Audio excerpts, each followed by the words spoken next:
selamat datang di channel Dong Cindo. Kali ini saya akan merangkum spoiler Renegade Immortal episode 118. Di dunia dimana hidup dan mati hanyalah permainan kekuatan, satu pemuda menolak untuk tunduk. Dia adalah Wang Lin, seorang Renegade Immortal yang haus akan kekuatan, haus akan pembantaian, dan haus untuk mengubah takdirnya sendiri. Tanpa berlama-lama lagi, langsung saja kita mulai ceritanya. Di dunia merah penuh pembantaian itu, Wang Lin akhirnya memahami apa yang sebenarnya terjadi. Naga perak yang sering muncul ternyata adalah pedang Kaisar Iblis, dan kabut darah yang muncul dari pembunuhan tanpa akhir adalah makanannya. Setiap hari orang-orang terus dibangkitkan di kolam darah, hanya untuk saling membunuh lagi. Wang Lin tenggelam dalam pembantaian yang tak berujung ini, tapi tetap menjaga kesadarannya. Saat dia terus bertarung, niat membunuh yang terserap olehnya menjadi semakin kuat, membantunya perlahan memahami inti dari seni penyembelihan surgawi, mantra yang mengubah kematian menjadi kehidupan, membentuk segel kehidupan melalui darah dan pembantaian. Waktu berlalu tanpa terasa. Jumlah orang semakin berkurang hingga akhirnya hanya 2 orang yang tersisa, Wang Lin dan pemuda berambut hitam yang terus bangkit setiap kali mati. Ketika naga perak muncul kembali untuk menyerap kabut darah, Wang Lin tiba-tiba mendapatkan pencerahan. 5 segel kehidupan di tubuhnya menyatu dan berubah menjadi pusaran abu-abu yang memasuki tubuhnya. Aura pembunuhannya meledak mengguncang seluruh dunia merah itu. Satu persatu orang yang tersisa meledak menjadi gas abu-abu, mati untuk terakhir kalinya tanpa kebangkitan. Semua energi pembantaian itu berkumpul pada Wang Lin membentuk 3.792 untaian energi pembantaian yang berputar mengelilinginya seperti hantu. Hanya 2 makhluk yang masih bertahan, Wang Lin dengan aura pembantaian yang mengguncang langit. Pemuda berambut hitam satu-satunya yang tidak hancur oleh seni penyembelihan surgawi. Saat itu juga, naga perak muncul kembali dari langit dengan kilatan petir. Kali ini dengan niat membunuh yang jelas terhadap Wang Lin. Naga perak menatap Wang Lin dengan marah, lalu turun dengan cakar raksasa yang seolah-olah menjatuhkan langit. Namun kali ini, Wang Lin bukan lagi mangsa. 3.792 energi pembantaian yang berputar di sekitarnya meledak seperti ribuan pedang. Bentrokan dahsyat terjadi dan cakar naga perak runtuh. Untuk pertama kalinya pedang Kaisar Iblis itu dilukai oleh makanan. Naga perak murka. Dari mulutnya keluar sinar energi pedang yang bisa meruntuhkan dunia. Wang Lin tahu dia tak bisa menahannya, jadi dia berbalik dan kabur menuju pintu keluar. Dalam sekejap, ribuan energi pembantaian berubah menjadi segel kehidupan yang melapisi tubuhnya seperti armor. Energi pedang menghantamnya, segel-segel itu retak satu persatu. Butuh waktu cukup lama bagi Wang Lin untuk melarikan diri keluar dari dunia merah itu. Saat dia menghilang, pemuda berambut hitam yang masih hidup berbisik lirih, "Selamatkan aku." Tetapi semuanya sudah terlambat. Naga perak semakin terhina, menghilang dari dunia merah dan muncul kembali sebagai pedang kaisar di istana kekaisaran. Pedang itu menjerit marah dan terbang menembus atap, memancarkan cahaya perak yang membuat seluruh kota langit iblis gempar. Para jenderal, penghuni kota, dan bahkan tokoh-tokoh puncak kaget. Pedang kaisar tidak pernah bergerak sendiri kecuali bila benar-benar diprovokasi. Semua bertanya-tanya, siapa yang berani menyinggung pedang kaisar?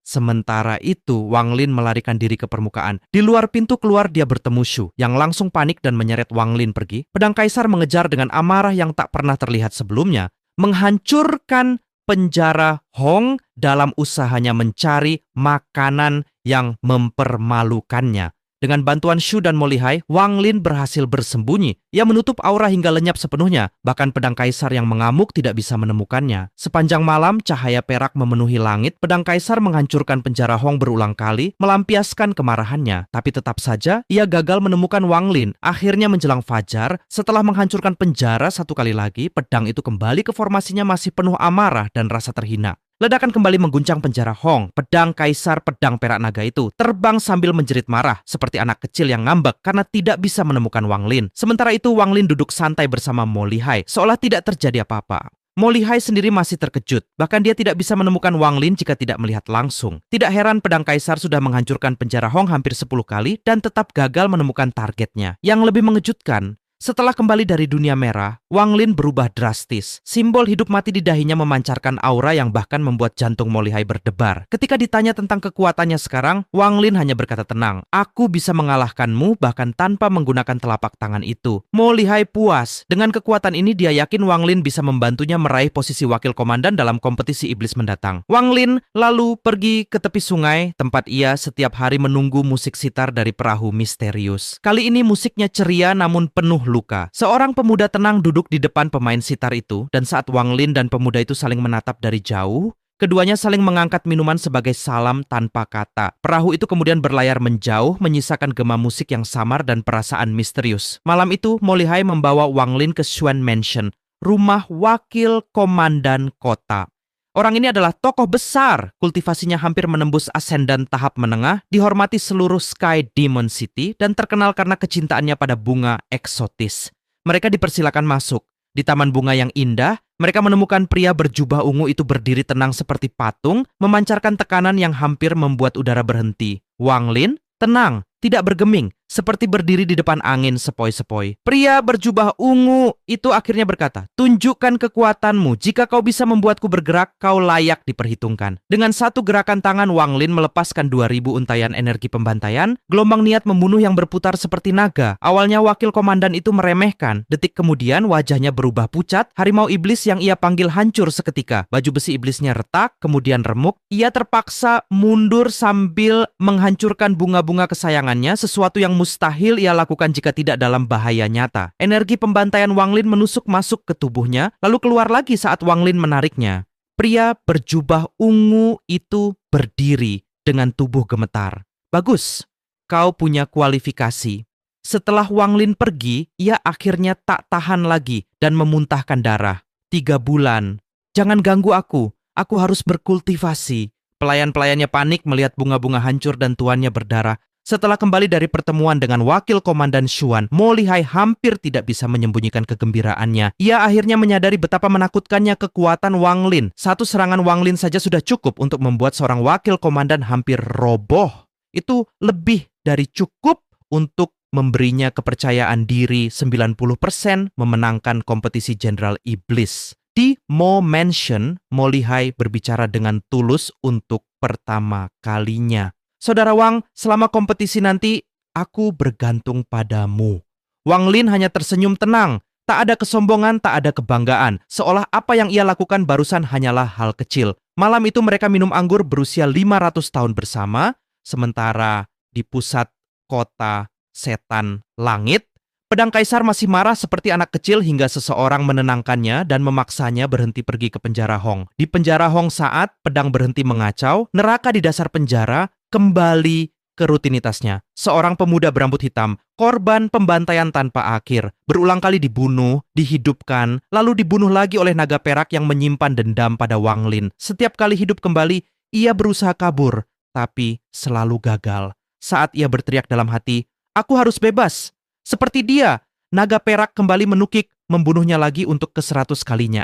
Setengah bulan menuju kompetisi kota setan langit dipenuhi ketegangan. Semua jenderal iblis menyiapkan rencana di depan dan belakang layar kesepakatan rahasia, pembunuh bayaran dan jebakan tersembunyi. Mereka tidak boleh saling membunuh secara langsung, tapi pembantu jenderal. Sah-sah saja. Akibatnya, setiap pembantu menjadi target utama. Mo Lihai menyembunyikan dirinya dan memperketat penjagaan. Wang Lin, ia tetap santai seperti biasa. Setiap hari ia duduk di tepi sungai, menikmati musik sitar dari perahu yang lewat, satu-satunya ketenangan di tengah hiruk-pikuk para iblis. Sampai seseorang mengganggu saat ia hampir masuk ke dalam pencerahan, sebuah suara sombong merusak suasana. "Kamu wakil jenderal Mo Lihai? Bagus kalau kubunuh kamu." 1. Lengannya hilang. Seorang pria berjubah hitam berdiri 100 kaki jauhnya, pedang berputar mengelilinginya. Wang Lin bahkan tidak berdiri. Ia hanya mengangkat jempol dan jari kematian menembakkan cahaya hitam. Pedang musuh hancur dalam sekejap, lalu cahaya itu menembus dadanya. Pria berjubah hitam itu terlempar meninggalkan jejak darah di udara sebelum jatuh tak bernyawa. Seutas energi abu-abu keluar dari tubuhnya dan terserap ke tangan Wang Lin. Tanpa menengok ke mayat itu, Wang Lin menutup mata lagi dan musik sitar kembali mengalun. Di sebuah restoran 2 lantai di seberang sungai, 2 pria berjubah hitam memperhatikan Wang Lin yang sedang duduk santai mendengarkan musik sitar. Dia kuat, Tidak peduli sekuat apa leluhur ingin dia ditangkap. Mereka mengirim seorang pembunuh pertama. Pria itu datang dengan energi pedang, tapi Wang Lin hanya mengangkat jempol dan melepaskan jari maut. Sekejap kemudian pembunuh itu mati, dan helai energi abu-abu terserap ke tangan Wang Lin, sementara ia tetap duduk menikmati musik seolah tidak terjadi apa-apa. Melihat itu, pria muda di lantai 2 berdiri. Ia adalah nomor 2 kultivator Soul Transformation tahap akhir. Hanya satu langkah dari puncaknya. Ia berjalan melintasi 10.000 kaki seperti berjalan santai di taman dan berhenti 300 kaki dari Wang Lin. Auranya menggetarkan udara, campuran energi iblis dan energi celestial. Wang Lin masih tak menoleh. Ia melambaikan tangan dan mengirim jari maut lagi. Nomor 2 membalas dengan bola-bola cahaya. 100 bola menghancurkan jari maut itu dan dia tersenyum tipis. Itu serangan terkuatmu, sekarang giliranmu kehabisan jurus. Namun tepat saat musik sitar berhenti, Wang Lin membuka mata. Dari matanya memancar niat membunuh yang begitu pekat, bagaikan petir surgawi. Dalam sekejap aura nomor 2 runtuh, kakinya gemetar, jantungnya berdetak liar, dan ia merasa seolah pedang menembus dahinya. Di restoran seluruh lantai pertama ikut gemetar hanya karena melihat tatapan itu dari jauh. Bahkan pria tua di lantai 2 yang selevel dengan Wang Lin, wajahnya berubah pucat. Dao, pembantaian! Ini tatapan seseorang yang telah membunuh ribuan. Ia panik dan mencoba berteleportasi, namun ruang di sekitarnya terkunci. Saat ia mencoba melarikan diri, Wang Lin sudah berdiri tepat di depannya. Tanpa suara, tanpa gerakan terlihat. Kau mengganggu kultivasiku dan masih ingin pergi? Pria tua itu hanya bisa tersenyum pahit. Dengan putus asa, ia membuka segel yang tidak pernah mau ia gunakan, meledakkan energi destruktif besar yang meruntuhkan seluruh restoran. Ketika debu mengendap, area 1000 kaki sunyi total. Wang Lin muncul di tepi radius kehancuran, tidak terluka. Ia menepuk debu di pakaiannya dan berjalan pergi, seolah semuanya hanyalah gangguan kecil. Di sungai, tubuh nomor 2 jatuh ke air, dan helai energi abu-abu terakhir melayang mengejar Wang Lin. Terima kasih sudah menemani kami sampai akhir. Semoga kalian menikmati spoiler Renegade Immortal ini. Jangan lupa tekan like, subscribe, dan share kalau kalian suka. Sampai ketemu lagi.